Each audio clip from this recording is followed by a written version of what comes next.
Durante años, Daenerys Targaryen fue vista como una heroína, la madre de dragones, la rompedora de cadenas, la reina justa que venía a cambiar el mundo. Pero si miramos su historia completa, los menos fanáticos podremos ver que sus decisiones y forma de actuar son preocupantes más que heroicas. Esta no es la historia de una santa, sino que es la historia de una mujer con ideales nobles, pero con una fe inquebrantable en su propio destino, el cual podría llevarla a su propia destrucción.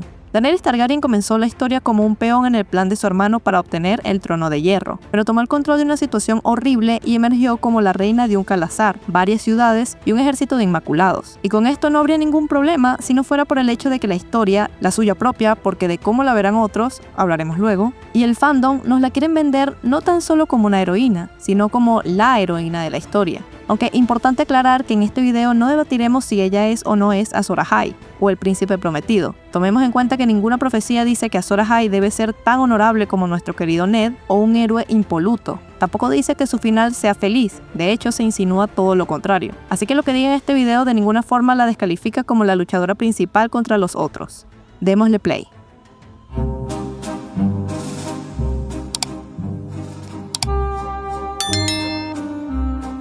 A lo largo de la serie de Game of Thrones, muchas de las acciones de Dany se omitieron o se adaptaron de tal forma que limpiaron mucha de su responsabilidad en varios eventos. Es por esto que sus fans y los seguidores generales de la serie se encontraron ante el capítulo de la destrucción de King's Landing con un cambio radical para nada previsto y que traicionó lo que hasta ahora había hecho y representado Dany. Y si bien hubo algunas pistas y momentos de suspicacia alrededor de este personaje, al menos las 2 temporadas finales, como el asesinato sin sentido de los Tarly, o su creciente sentido de la soberbia, es muy justo decir que los televidentes no se lo esperaban. Hombre, hay algunos lectores que no se lo esperan y siguen justificando todas las acciones que la han leído hacer con sus propios ojos. Pero hoy estoy aquí para que nos quitemos esta venda y veamos a Daenerys como realmente es, con sus acciones, sus pensamientos y sus hipocresías. Tengo que ser honesta, mi desilusión con el personaje de Daenerys viene desde relativamente temprano, y creo que no será tan difícil adivinar cuál es si eres adepto a este canal: la muerte de Viserys. No me malinterpreten, no había absolutamente nada que Dany pudiera hacer una vez que Khal Drogo entendió que Viserys estaba amenazando la vida de ella y de su bebé, pero hay maneras y hay maneras. Yo no juzgo a Dany por la muerte de Viserys. El estado mental de este ya estaba tan deteriorado que conseguiría que lo mataran tarde o temprano.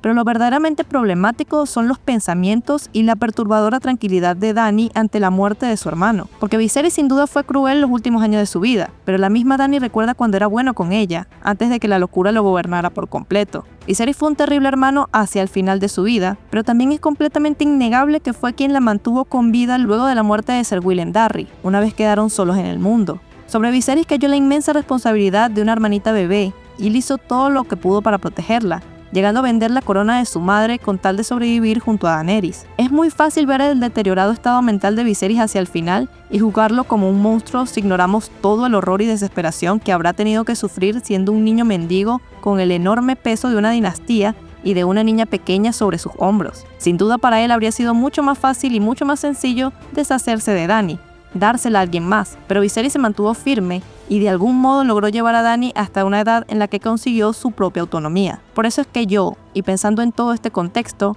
no pude aplaudir la apatía y tranquilidad de Daenerys viendo morir a quien sin duda le salvó la vida innumerables veces. Para dejarlo claro, sin Viserys, Daenerys nunca habría tenido la menor oportunidad de sobrevivir. En mi opinión, esto al menos merecía un pequeño reconocimiento por parte de su hermana, alguna súplica por su vida, alguna lágrima, aunque sea de añoranza por lo que fue y por lo que pudo ser su hermano. Es decir, la descripción de sus gritos y su agonía es grotesca hasta para mí, que no soy nada del hombre. Pero aún así, de Daenerys tenemos una extraña calma y un pensamiento frío detallando que su hermano simplemente no era un dragón de verdad. Desde ese momento no hubo nada que me hiciera olvidar que Dany vio morir a su propio hermano sin siquiera inmutarse. Y en mi opinión, George R.R. Martin tampoco quería que nos olvidáramos o pasáramos esto por alto, porque luego, en el último libro publicado, Danza de Dragones, hace que Jon, quien todos sabemos, y si no lo saben, acéptenlo de una vez, que es uno de los héroes verdaderos de la historia, piense esto sobre el tío de Selyse Florent. Si no es un asesino de la sangre de su sangre, no anda lejos. El maestre Aemon le había dicho que Melisandre había incinerado al hermano de Axel Florent, y que éste había hecho bien poco por evitarlo. ¿Qué hombre puede ver cómo queman vivo a su hermano sin siquiera inmutarse? Si esta no es una flecha directa a Daenerys y su carácter, no sé qué lo podría hacer. No hay más lecturas. Hizo poco o nada por tratar de salvar a su hermano, aunque importante destacar que Daenerys inicialmente intentó que Viserys se comportara, y lo vio morir precisamente sin inmutarse. Como dato, este vínculo entre estos dos momentos es una teoría mía propia que compartí hace años en un subreddit de Canción de Hielo y Fuego en inglés. Si quieren leer la teoría completa, así como todos los comentarios indignados en mi contra o que estuvieron de acuerdo, les dejo el link en la descripción de este video. Pero por favor, no crean que esto es lo único que me hizo ruido con respecto a Dany. Hablemos de Mirri Maz Duur. Mirri Maz Duur es una curandera y hechicera que tuvo la desgracia de encontrarse en el poblado que el Calazar de Drogo invadió, masacró y esclavizó, con el fin de vender a los sobrevivientes a esclavistas que pagaran un buen precio y así financiar la conquista de Poniente para Daenerys. Recordemos que el plan de Drogo, sugerido por Jorah, es vender mujeres y niños sobrevivientes como esclavos de cama, por así decirlo, y que Daenerys es plenamente consciente de lo que planean hacer, pero piensa que así es la guerra y ese es el precio del trono de hierro, dando inicio a su mentalidad: mi fin justifica los medios, y si el precio no lo paga ella, entonces puede pagarse. Cuando Dany salva a Mirri de afrontar otro abuso, no el primero, recordemos, y esta ofrece sus servicios a Dany por primera vez, en realidad le interesa ayudar a Drogo. ¿Por qué? Mirri ya está esclavizada. Si hace algo bueno para ayudar a Drogo, podría conseguir su libertad o recibir al menos un mejor tratamiento. Que él muera aquí no le ayuda en absoluto. Sería asesinada y se lo hacen saber. E incluso si quisiera verlo muerto en ese momento, no necesita más que no intervenir. Podría haberlo dejado echarse su barro y beber hasta que la selección natural hiciera el resto. El problema fue que Drogo ignoró su tratamiento, dejó de usarlo y terminó demasiado mal para ser salvado. En los libros, el estado de Drogo empeora cuando deja de usar la cataplasma de Mirri y en su lugar cubre la herida con barro. La serie oscurece esto al omitir este detalle y pasa directamente de Mirri aconsejando a Drogo al mismo Drogo cayéndose del caballo, insinuándose que su remedio causó su muerte. Pero en los libros es claro que el hecho de que Drogo ignorara el tratamiento de Mirri fue lo que lo destruyó. Su cataplasma estaba funcionando. Aquí es Dany la que insiste en salvarlo a toda costa y Mirri organiza el ritual de sacrificio con el caballo de Drogo. Ahora bien, yo creo que Mirri sabía perfectamente que el caballo de Drogo no bastaría para que este volviera a la normalidad. Su venganza fue dar técnicamente lo que prometió dar: vida. Que Drogo sobreviva significa literalmente eso: está vivo y nada más. Este hechizo, sin embargo, se ve interrumpido y alterado cuando una parturienta Daenerys entra a la tienda y mezcla la vida de su bebé en el proceso. Y aquí aclaro que tampoco creo que Mirri se propusiera matar a Rhaego con antelación. Dany abortó a Rhaego después de que Jorah la llevara a la tienda. Antes de eso tan solo estaba dando a luz. ¿Pero qué le dijo Mirri a Dany de antemano? Una vez empiece a cantar, nadie debe entrar en esta tienda. Si Mirri siempre tuvo la intención de matar a Rhaego, ¿por qué no dejó a Dany quedarse en la tienda como ésta quería? Es Jorah, no Mirri, quien lleva a Dany dentro. Y esto es tan claro que la culpa de Jorah incluso es reconocida por Dany en el libro. Al entrar a la tienda, el bebé queda atrapado en el ritual y creo que esto fue lo que despertó los huevos de dragón de Dany. La vida de Rhaego pasó a los huevos petrificados, matando al bebé, pero dando vida a los dragones. Y sí, Mirri se regodea con Dany después, pero que se alegra de que el bárbaro asesino esclavista y su hijo anticristo no nacido estén muertos, no significa que haya planeado todo desde el principio. Significa que es una persona normal. Creo que mucha gente atribuye esta acción premeditada a Mirri para hacerla parecer más malvada y a su vez que Dany parezca más compasiva de lo que realmente era. Lo que me lleva a Dany. Dany está dispuesta a dejar que esclavicen gente, incluida a Mirri, para pagar su ejército. Ni siquiera intenta convencer a Drogo de que no lo haga, y no olvidemos que también está dispuesta a asesinar a alguien cuando lo considera necesario para traer de vuelta a Drogo. Dany y Drogo son los villanos, no Mirri. Son ellos quienes invadieron y acorralaron a gente que se ocupaba de sus propios asuntos para venderlos como esclavos, en beneficio propio de Dany. Pero los lectores, al ver la historia desde la perspectiva de ella, no se dan cuenta y apoyaron al bando equivocado. El resultado es que los mismos que celebran el castigo de Dany a los dueños esclavistas piensan que la propia esclava de Dany era, de alguna manera, una villana por oponer la mínima resistencia posible, incluso cuando la mayor parte de toda la situación ni siquiera estaba bajo su control. Mirri no tenía control sobre que los Dothraki la esclavizaran, sobre que Drogo ignorara su consejo, sobre si Dany aceptaba o no el ritual, o sobre si Jorah llevaba a Dany a la tienda después de que ella dijera específicamente que nadie podía entrar. George R.R. Martin nos ha hecho querer a Dany y a su misión, de modo que cuando ella está dispuesta a hacer algo horrible para conseguir su trono, porque cree que vale la pena, el público en general está de acuerdo con ella. Pero hasta cuando intenta hacer las cosas bien, el resultado suele ser igualmente catastrófico. Así que hablemos de Astapor y Meereen, el inicio de la rompedora de cadenas.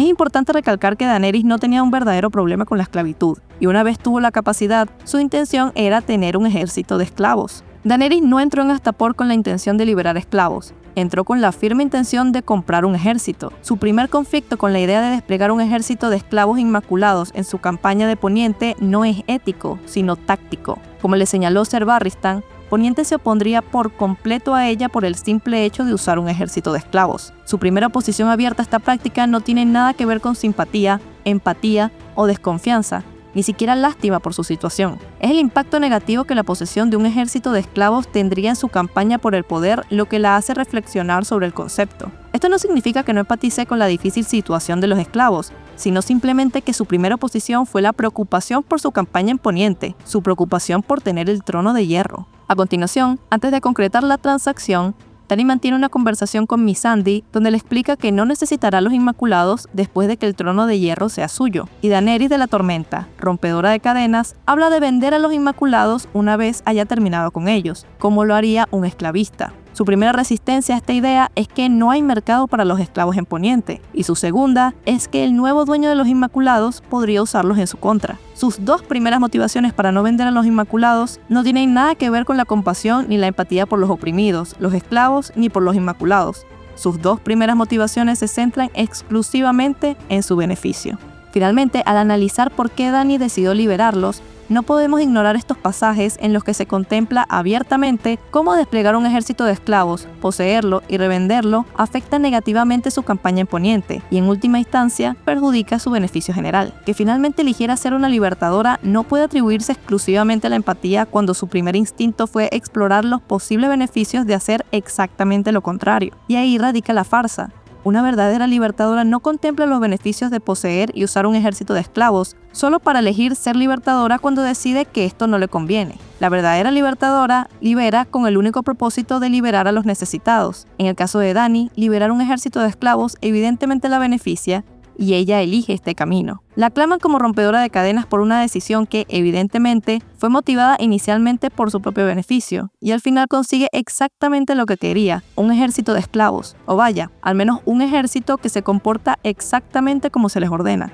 Aunque ella no compra a los Inmaculados, sino que los roba y asesina a los amos, gente que en ningún momento la amenazó ni la hizo sentir en peligro. Por supuesto, eran unos arrogantes falta de respeto que la insultaban en alto valirio pensando que ésta no los podía entender, pero siendo honestos, ¿merecían morir por eso? En ningún momento faltaron a su trato o a su palabra. Si bien es cierto que ningún ejército vale un dragón, y sin duda creían estarse aprovechando de Dany, no es algo que hacen muchísimos mercaderes si tienen la oportunidad, y no es como si Dany hubiese discutido el costo que supuestamente estaría pagando. Ella aceptó todos los términos y ellos cumplieron. Y si los estamos juzgando por cómo trataron y entrenaron a los Inmaculados, Dany sabía perfectamente las condiciones en las que estos fueron entrenados. Por esto mismo es que llega a Astapor en primer lugar, y aún así pensaba en cómo comprarlos y qué hacer con ellos una vez ya no les fueran útiles. Ella estaba formando parte activa del sistema y no es hasta que escucha cómo la insultan los amos y hasta que Barristan le dice que no la querrán en Poniente que ella decide ser liberadora de cadenas. Ese es el chiste, a primera vista parece una obra indudablemente benévola, rompedora de cadenas. Sin embargo, cuando tomas un ejército de esclavos cuya obediencia se basó en el trauma y los usas exactamente como fueron brutalmente entrenados, no eres mejor que quienes los crearon. Los Inmaculados nunca se ofrecieron como soldados, fueron arrancados de sus familias de niños, esclavizados y brutalizados hasta convertirse en Inmaculados. Para liberarlos de verdad, los dejas ir, pero a Daenerys le importaba tener más un ejército y un ejército es lo que consiguió. Su cambio de mentalidad llevado a cabo de manera arbitraria no significa que todos los amos de Astapor merecieran morir, y mucho menos lo que ordenó luego a los Inmaculados hacer, matar a todo hombre que vista un tocar, perdonando solo a los menores de 12 años. Es decir, Dany condenó a muerte a niños de 13, 14 y 15 años en adelante, los cuales todos fueron asesinados por sus órdenes. Dany no sabe si todas estas personas forman parte del sistema o si son hombres de buen corazón que se oponen a lo que sucede. Dany no sabe quiénes son estos niños y hombres a los que condena a muerte, pero su ira la lleva a tomar una decisión sin meditarlo. Una vez tiene su ejército de obedientes libertos, Dany se dirige hacia Yunkai, sin ninguna provocación, salvo la sugerencia de uno de los amos esclavistas de Astapor, que le aconseja saquear algunas ciudades de las que podría sacar mucho oro. Dany se reúne con un enviado de Yunkai quien le ofrece 50.000 marcos de oro por seguir su camino, y su primera respuesta no es «No, liberen a todos los esclavos», sino que su respuesta es De hecho, si tomo esta ciudad, tendré todas tus riquezas y no solo este mísero cofre que me estás ofreciendo. Es cierto que Dany ofrece 3 días para que liberen a todos los esclavos, concediendo que si esto sucede, perdonaría la ciudad y no la saquearía. Pero sabemos que esto es mentira, ya que apenas el enviado se retira de su tienda, ella da órdenes de atacar esa misma noche, demostrando que nunca tuvo intención de dar oportunidad a los esclavos para ser liberados y huir. Aunque eso sí, una vez la ciudad cae, ella no la saquea. A primera vista, esto parece una acción benévola, una acción misericordiosa. Sin embargo, saquear la ciudad y seguir su camino feliz la despojaría por completo de su título de rompedora de cadenas y madre de los esclavos, títulos que le complace tener y son una fuente de beneficio personal para ella. Y más importante, Yunkai regresa inmediatamente a la esclavitud luego de su partida. Si vemos con atención los capítulos de Quentyn Martell mientras estuvo en Yunkai y prestamos atención a todos los informes que tenemos, la ciudad cayó en un estado infinitamente peor y mucho más destructivo que en el que estaba anteriormente. Cuando estos informes le llegan a Dany, esta siente justa vergüenza, pero no piensa en solucionarlo, sino que simplemente lo lamenta. Lo que nos lleva a Meereen y a las 163 crucifixiones. Es en este punto donde su reputación y título como la rompedora de cadenas se consolidan. Cuando los meereeneses se enteran de que nuestra gran liberadora se dirige hacia ellos, crucifican a 163 niños esclavos para recibirla en el camino de Yunkai a Meereen. Es aquí cuando Dany se empeña definitivamente en tomar Meereen y una vez lo consigue, paga esas muertes con más muertes. 163 amos de Meereen fueron crucificados alrededor de la plaza para vengar a esos 163 niños. ¿Estuvo Dany justificada en hacer eso? No, en mi opinión para nada. Dany ejecuta una venganza cuando lo que realmente se necesitaba era justicia. Dada la forma en que las familias esclavistas se enfrentan entre sí más adelante en el libro, lo más prudente habría sido investigar y realizar juicios justos, ya que claramente no todas las familias piensan igual. A lo largo del libro se puede entender que es muy probable que no todos los 163 fueran realmente culpables o siquiera necesariamente parte de la clase esclavista, lo cual, aparte de una cuestión moral, no es el camino para estabilizar la ciudad. Además de que no está claro si todos los asesinados eran culpables o incluso esclavistas, la crucifixión se utilizó como una forma de tortura, lo cual me hace demasiado ruido. No importa si estas personas fueron culpables, pero si pensamos en los personajes más morales de la historia, nuestros héroes, ¿habrían hecho eso? Brienne, Robb, Ned o Jon habrían actuado de esta manera. No los veo ejecutando un castigo colectivo. Averiguarían quién cometió el acto y castigarían con más humanidad que la crucifixión, especialmente Ned Stark. Y con Ned vamos a un punto que Dany claramente ha olvidado o no ha ni siquiera pensado: la responsabilidad de tener control sobre la vida y la muerte. En el primer capítulo en el que conocemos a Ned, este le explica a Bran que el hombre que dicta la sentencia debe también blandir la espada. Esto es porque si le vas a quitar la vida a un hombre, tienes un deber para con él de verlo a los ojos y escuchar sus últimas palabras. Si no puedes soportarlo, tal vez este hombre no merezca morir. Daenerys, al igual que Robert Baratheon, han olvidado la gran responsabilidad que tienen debido al poder que ejercen. Olvidan lo que es quitar una vida, no enfrentan a los condenados, tienen la libertad de descargar su ira, dictar sentencias y no tener que afrontar a cada uno de sus ejecutados. De hecho, Dany confirma esta incomodidad de afrontar sus acciones cuando no puede ni enfrentarse a la visión de esta justicia que llevó ella misma a cabo, por lo que decide simplemente autoconvencerse de que hizo lo correcto y mirar hacia otro lado. Pero lo peor es que luego Dany otorga una amnistía general a todos los que poseían o maltrataban a un esclavo, incluida la violación, en Meereen. Esto incluye a personas como Resnack y Hizdahr. Ustedes saben, el hombre con quien ella luego se casa, a quienes posteriormente, como vemos, encumbró en su propio régimen. ¿Qué hace a Resnack y a Hizdahr tan especiales y merecedores del perdón? Serles de utilidad, como ella misma lo admite, no haber sido arbitrariamente escogidos como parte de los 163 que debían pagar con su vida. ¿Cómo sabemos que ellos no eran los cabecillas principales de la crucifixión a los esclavos? No lo sabemos y a nadie le importa. Sin embargo, dejando esto de lado, es decir, las implicaciones morales, hay demasiadas razones prácticas por las cuales las acciones de Dany fueron desaconsejables. Le iría mucho mejor redactando nuevas leyes y llevando a cabo largos juicios. Claro, los nobles seguirían resistiéndose y pensarían que son tonterías, pero en lugar de sembrar más caos, las leyes y los juicios empezarían a estructurar la sociedad e inculcarían poco a poco nuevas normas en la conciencia colectiva. La gente necesita sentir el peso de la nueva ley, no solo la ira de Dany, pero esto es a lo que se enfrentan una y otra vez. La gente que se enfrenta a Dany muchas veces termina enfrentando consecuencias extraordinarias, incluso cuando su culpabilidad ni siquiera es segura, como sucede en el caso del asesinato de uno de los hermanos de Missandei, que fue envenenado torturado mientras estaba en una casa de vinos.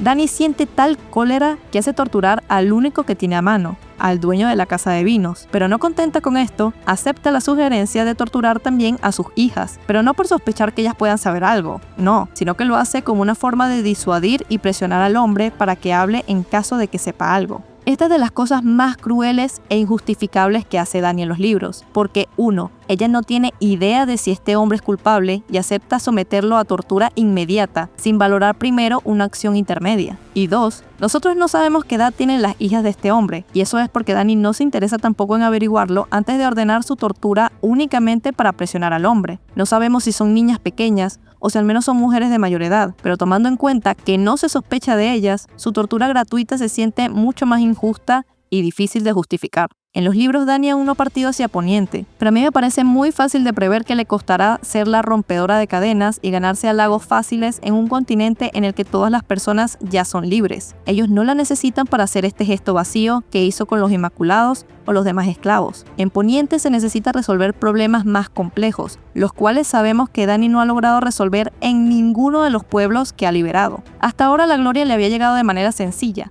tan solo con el gesto de la liberación de esclavos, pero sin este as bajo su manga, es difícil ver cómo podría ganarse a un pueblo que no necesita liberación, sino prosperidad, seguridad y leyes que les permita vivir con tranquilidad. Nadie es el villano de su propia historia, todos somos los héroes de nuestras vidas. En mi opinión, Daenerys es heroica, dentro del marco del contexto y la perspectiva con la que vive. Es heroica porque ella se cree heroica, es la heroína de su propia historia, pero eso no la convierte en la heroína de la historia de los demás. Por mucho que crea que George R.R. Martin odie la esclavitud, también confío en que entiende que simplemente agitar la mano y decir a los esclavos que son libres es la parte fácil. No se trata solo de liberar a los esclavos, sino también de garantizarles un camino estable, exitoso y abierto. Y Dany lo estropea una y otra vez, provocando la miseria y la muerte de demasiadas de estas personas. Ese es el abismo entre las buenas intenciones y los buenos resultados, que hace que la trama de Dany sea realmente interesante, conflictiva y posiblemente trágica. También creo que George R.R. Martin ha deslizado suficientes actos cuestionables, o al menos de ambigüedad moral,